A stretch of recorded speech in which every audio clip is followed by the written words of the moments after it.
My blood is almost gone. All around me are sirens, screams, and Valerie's voice on the other end of the phone. Help me. Valerie, please save my child. I'm sorry, Kira. Declan is busy with my birthday party. He really can't deal with you right now. The call ended, just like my life, about to end too. I am Kira Blackwood. My whole life was a joke. I gave everything to love a man, only to be pushed into hell by him and his so-called just stepsister. If I could get another chance, I didn't think I'd love him anymore.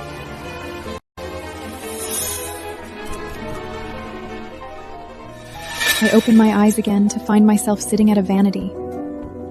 In the mirror, I am young, vibrant, without a single scar. Madam, are you really wearing that pink dress to the auction tonight? Mr. Walsh, he might not be pleased. It's tonight. I've been reborn.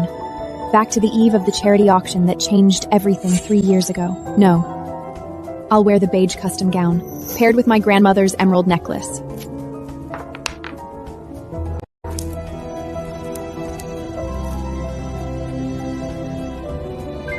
My phone rings. The name on the screen is Declan, flashing again and again. Who told you to wear that emerald necklace? I promised Valerie she could wear it. Where are you? Get back here immediately. I listened to his commanding roar, but I just find it ridiculous. This necklace was a wedding gift from my grandmother. Since when does an outsider get to decide? Or has the Walsh family become so poor that you need your wife's dowry to put on a show? Declan, are you a CEO or not? You crazy woman! He hung up furiously.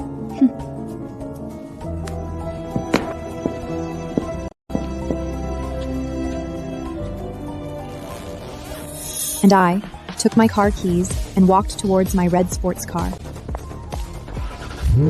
Tonight, everyone who owed me would... I walked into the auction venue, wearing that custom beige gown. I could feel everyone's eyes pinned on me. After I entered, I heard voices from behind that I least wanted to hear. One was my husband, Declan, and the other was his date, Valerie. Kira, who said you could come? Valerie is my date. Don't make a fool of yourself here. Kira, are you angry because Declan brought me? Perhaps I should just leave. Don't leave! Valerie, you're my guest, and no one can make you leave. Kira, apologize to her now! On your knees! What did you say? You want me, your wife, to kneel to your adopted sister? Declan, since we married, have you ever treated me like a wife? She calls, and you're there. And now, you want to put my necklace on her neck? If she wants my place in the future, are you going to make me give that up too? What a coincidence. I don't want the position of being your wife anymore either. Let's get a divorce. This is too much. What kind of husband parades his adopted sister around and makes his wife kneel? Exactly. I bet there's more to this sibling relationship. Shut up! What do you know? She's crazy. She's mentally ill. Guards, drag her out! He was trying that excuse again. Stop! But this time, I wouldn't let him succeed. An authoritative voice interrupted the farce. The Howard family butler, Benjamin Thorpe, cut through the crowd and walked straight towards me. Mrs. Walsh, our madam likes the emerald necklace you donated very much. She is willing to offer 10 times the price and invites you in for a private chat. I looked at the color draining from Declan's and Valerie's faces and I followed the butler into the private chamber of the Howard family. It's completely different from the hall outside, the air filled with the calm scent of old aristocracy. Miss Blackwood, please sit. I've been looking for this for many years. I never imagined it would end up with you. The head of the Howard family, Renee Howard, a dignified and gentle old lady. But the man sitting beside her, I couldn't ignore him. Christian Howard, the CEO of Howard Group. He was just sitting there casually in a crisp suit, yet exuded an undeniable sense of control. Your Holden Group's new project started late, but has a technical advantage. You are a trustworthy leader. He was actually speaking up for me. Had he investigated me beforehand? Mrs. Howard, I am not representing the Walsh family. I'm here for my own family, the Holdens, to fight for a chance to cooperate. I took out the project proposal. In my last life, it benefited Declan. In this life, I'll use it to revive my family. Walking out of the chamber, my mood was finally lifting. But just as Christian was helping me with my tangled necklace, a voice broke the silence. What do you two think you are doing? Kira! You slut! You're already seducing men before we're even divorced? I looked at his face, twisted with rage and Valerie's gloating expression beside him, and I just felt sick. So, you're that bastard husband of hers? Who are you? Give her back! No one dares meddle in my family affairs! Is that so? What a coincidence. I happen to dare. My name is Howard. Christian Howard. She is my guest tonight. Mr. Howard? I'm sorry. I'm terribly sorry, Mr. Howard. I had no idea it was you. Please forgive my rudeness just now. Don't take it to heart. I almost laughed out loud watching Declan's groveling, servile expression. Christian Howard. This man just showed me the shortcut to... I walked out of the chamber towards my car. Declan stormed over, burning with rage. Kira! What did you say to Mrs. Howard? You never even thought about securing the investment for me! Secure it for you? Declan, we're getting a divorce. Why would I do anything for you anymore? My words enraged him completely. He suddenly reached out and clamped his hand around my chin with brutal force. Divorce? Dream on. You're mine. The pain jolted me awake. I pulled the pepper spray from my bag and sprayed it straight into his face. Then, with all my strength, I kicked him hard in his crotch.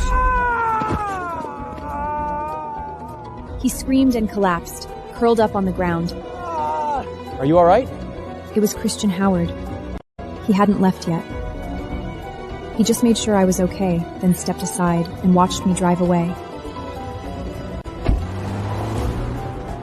Later, I went to the hospital myself. Not to see Declan. There, Declan had just received a devastating diagnosis. You've injured your vital area.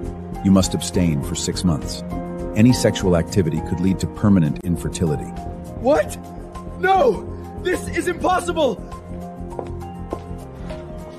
Valley reached into his pocket for his card, but her fingers poked right into his wound. You idiot! I'm sorry, I didn't mean to. She took the card and rushed out without looking back. 3 hours later, Declan's account was charged $30 million. One auction item. That's Valerie's so-called love for him. I turned off my phone, a cold smile on my lips.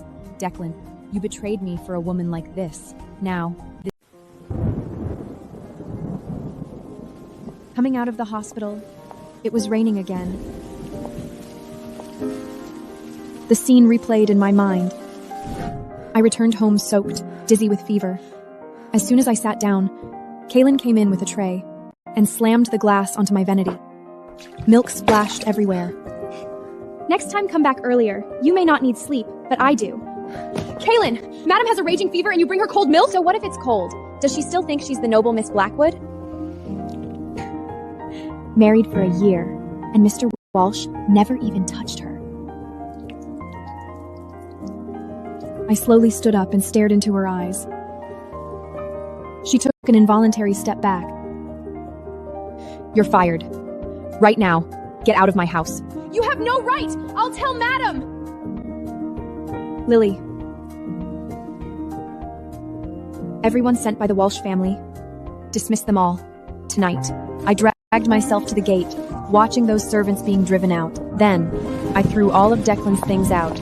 Suits, shoes, golf clubs. Not a single piece remained. From today on, this house will have no trace of the Walsh family. Just then, the villa opposite, always dark, suddenly lit up. A black car pulled in. The window rolled down. It was Christian. Christian glanced at the mess on the ground, then looked at me. A corner of his mouth seemed to twitch up. He picked up his phone. From tonight on, no one is allowed near her house, especially anyone from the Walsh family. When did he move in? Was he here by coincidence? I dreamt of my past life again. Myself lying in a pool of blood. While Declan and Valerie tumbled on my bed, I woke up drenched in sweat. Rage burned through my entire body like fire. Just before dawn, noise erupted at the gate. Declan was outside in a wheelchair with a group of men. I am the man of this house! Who dares to stop me? No one enters without Miss Blackwood's permission. Kira! Get out here! You threw out all my people, have you gone mad? I pushed open the door. He instantly saw the luggage at the gate, and his face twisted. All your things are here. The divorce agreement, too. Sign it, and you can leave. Divorce? Don't even think about it. Kira, let me tell you, even if I die, I'll drag you to hell with me! His curse was like a vicious lock, trying to trap him forever. But just then, a lazy male voice drifted from across the street. What's all this noise so early in the morning? His look was casual, but as cold as ice. See this gentleman out. With his single command, several black-suited bodyguards stepped forward, lifted Declan, wheelchair and all, and threw him out of the villa compound. I laughed out loud at the ridiculous scene. This man always appeared when I was in trouble. But for how long can I lean on him? I invited Christian for breakfast, a small thanks for helping me chase Declan away. Walking through the rose garden, he suddenly stopped.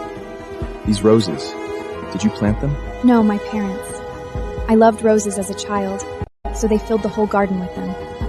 After saying that, I froze. Dad pushing the swing, Mom watering nearby. What's wrong? Those images stabbed into my heart like knives. They're gone. All because of Declan. Before I could finish, tears fell. Then everything went black, and I collapsed into Christian's arms. So warm. When I woke up, I was already in my bed. An unfamiliar man stood beside it. This is my physician, Rocco. Let him examine you. You're not sick.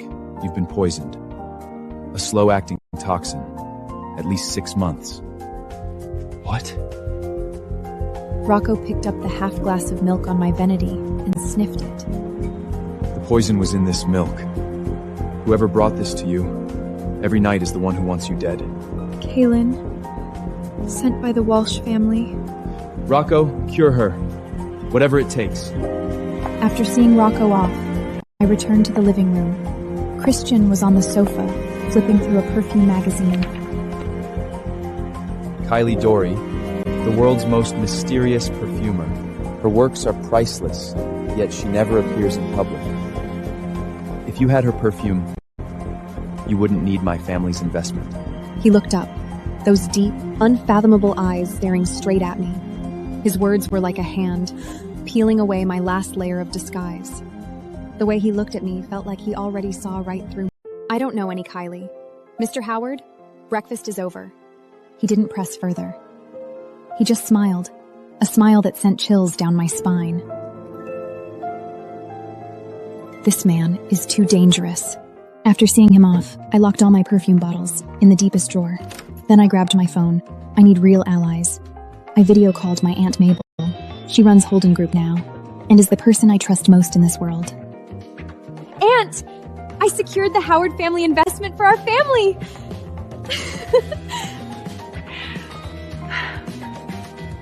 One more thing. I'm divorcing Declan. Divorce? You have my full support. There's something I never told you. He colluded with William to steal our new project's core technology. Your marriage was a scam from the very beginning. My hand holding the phone trembled. Declan, William, my husband and my uncle. Together, they pushed my family to the edge of the cliff. I need evidence. I'm going to make them spit out everything they swallowed. With interest. After I hung up the phone, I called the bank again to cancel the supplementary credit card and freeze all linked accounts. It happened to be the end of the month that day. Every first of the month, Declan came back begging for money. I couldn't wait to see his face tomorrow. Just as I hung up, ear-splitting curses erupted at the gate. My elegant mother-in-law, with her precious adopted daughter, had come to wage war. Kira! You ill-bred bitch! Get out here! I walked to the gate. Samira had her chubby arms stuck in the gate, trying to scratch my face.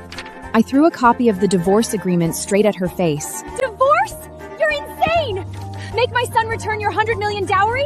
Dream on! Won't return it? Fine, I have the Holden Group's legal department. We'll settle this debt, slowly. Her heavily made-up face twisted with rage. The pieces of my revenge are falling into place, one by one. Declan, William, the entire Walsh family, not one of them. Mom, calm down. That 100 million was willingly brought into our family. Don't think about taking it back. Our family gave you a wedding gift too. This jade bracelet is a family heirloom. Family heirloom? A bracelet worth less than 200,000 for my 100 million dowry? Since it's such a precious heirloom, I don't dare wear it. I'll sell it to you. 100 million. When will you transfer? Seeing Valerie's flushed face made my mood much better. Just then, the property management arrived. Miss Blackwood, how should we handle this? Find a way to get this lady's arm out. This iron gate was custom made by a famous craftsman. It's worth 5 million. If it's damaged, you can't afford to compensate.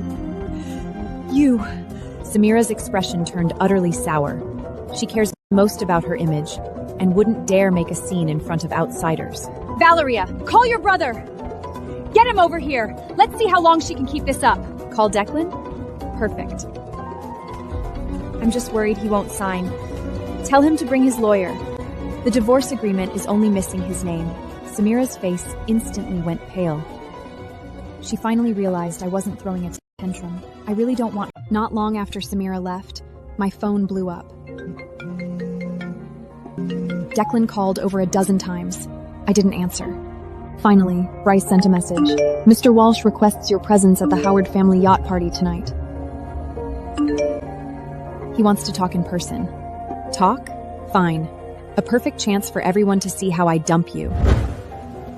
I appeared at the dock in the dress Christian gave me. Declan, in his wheelchair, saw me step out of Christian's car. His face twisted instantly. Kira! You really are with him! Mr. Walsh, with a leg like that, you should be resting at home. Suppressed laughter rippled around us. Declan's face flushed crimson.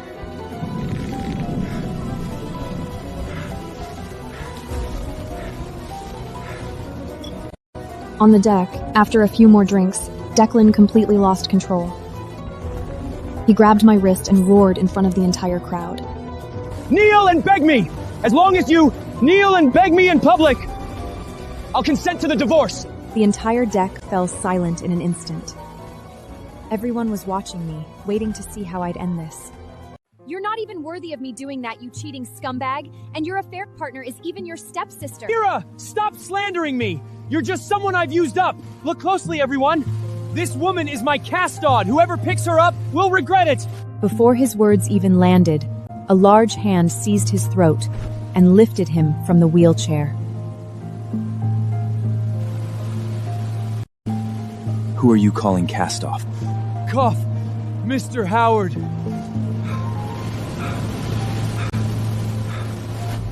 Christian's eyes were terrifyingly red.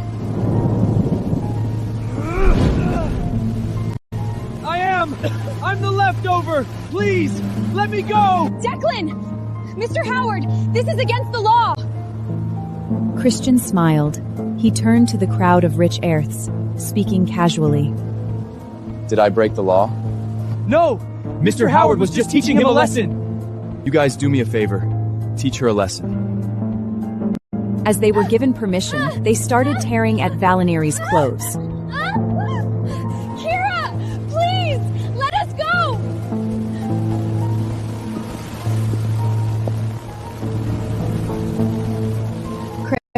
Let them go. Christian looked down at me, confusion in his eyes. I smiled at him. Let them stay together. A lifetime of tormenting each other. Death is too kind for them. I linked my arm with Christian's and walked away. Behind me were Valerie's sobs and Declan's curses. That night, I finally made them taste the pain of my past life. But this is only the beginning. The real revenge is yet to come. When the yacht docked, the rain had stopped. I stood on the deck, watching the two figures tied up beneath the distant lighthouse. Declan and Valerie, hanging in midair like two dead fish, swaying in the wind. A black Bentley stopped beneath the lighthouse. Leonard rushed out. I'm here to collect them. Mr. Howard asked me to tell you. Discipline your son and daughter. Next time, he won't be so polite. Leonard's face flushed red, then pale, but dared not say a word.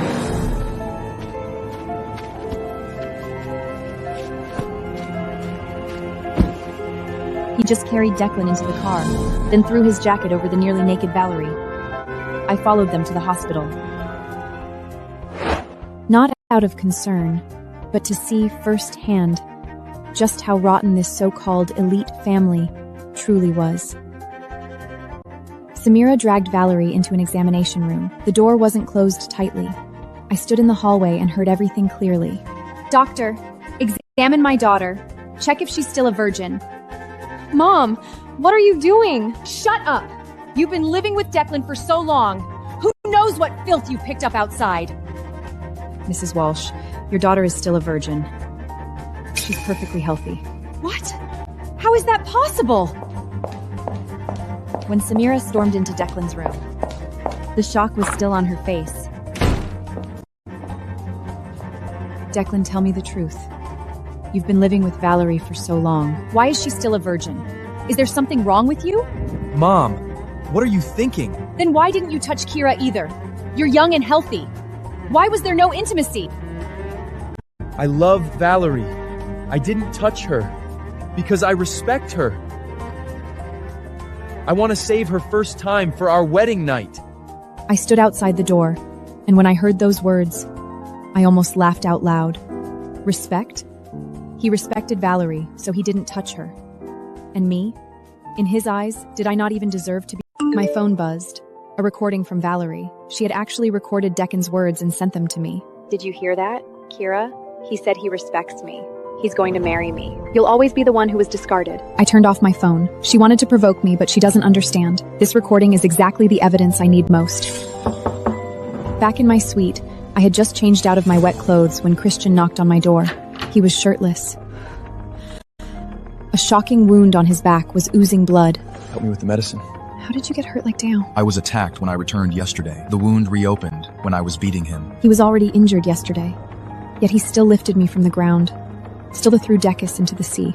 This wound, it's because of me. It has nothing to do with you. He said it had nothing to do with me, but his eyes said otherwise. The way he looked at me felt like he was carving me into his bones. I finished changing his bandage, my hand still trembling. He suddenly grabbed my wrist and pulled me into his arms. Kira, how do you plan to take responsibility for me? Responsibility? His eyes were deeper than the... He asked me how I planned on taking responsibility. His eyes told me he wasn't joking. Don't say you can compensate me with money. I just want one answer. Mr. Howard, I have very high standards. I tried to brush off the tension with a joke, but he only got more serious. What if I say I like you? At that moment, my heart was beating faster than ever. But I couldn't fall.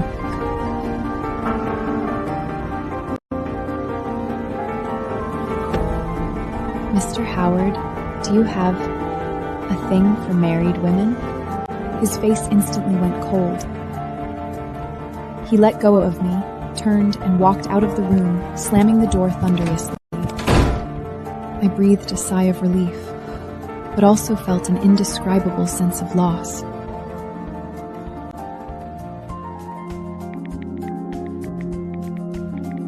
To shake off my irritation, I started messaging Valerie.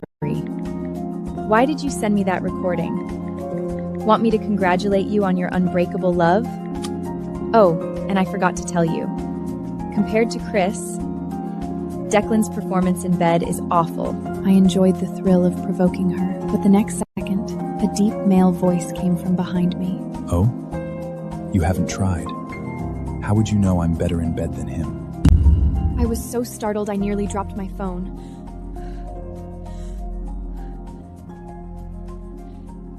He seemed prepared for my questioning, instead stepping closer and trapping me between him and the wall. Your secretary, Sandra, her eyes nearly drool when she looks at you. Do you just like keeping people who like you around? I'm not interested in her. His explanation was simple and direct, but my heart felt even more chaotic.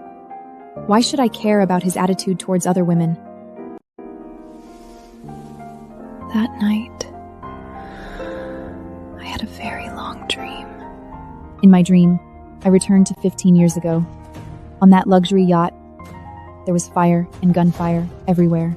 Terrorists had hijacked the ship, and I was on it. I saw a young boy. He was being pushed by a woman covered in blood, telling him to run. That was his mother. She died under the terrorists' guns to save him. The terrorists had captured my friend Elena and wanted me to find the boy and exchange him. I found him. You can hand me over to them. That way your friend will be saved. Are you crazy? These people can't be trusted. We need to find a way together. He was already injured yesterday. He rushed out, grabbed the terrorist, and jumped into the sea with him. He traded himself for a brief moment of life for Elena and me. After that, a bullet hit my shoulder, and I fell into a coma. And the boy who jumped into the sea never appeared again.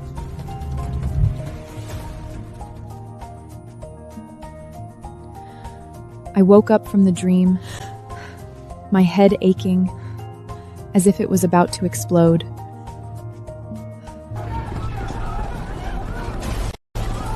I finally remembered everything. The boy who saved me on the yacht was...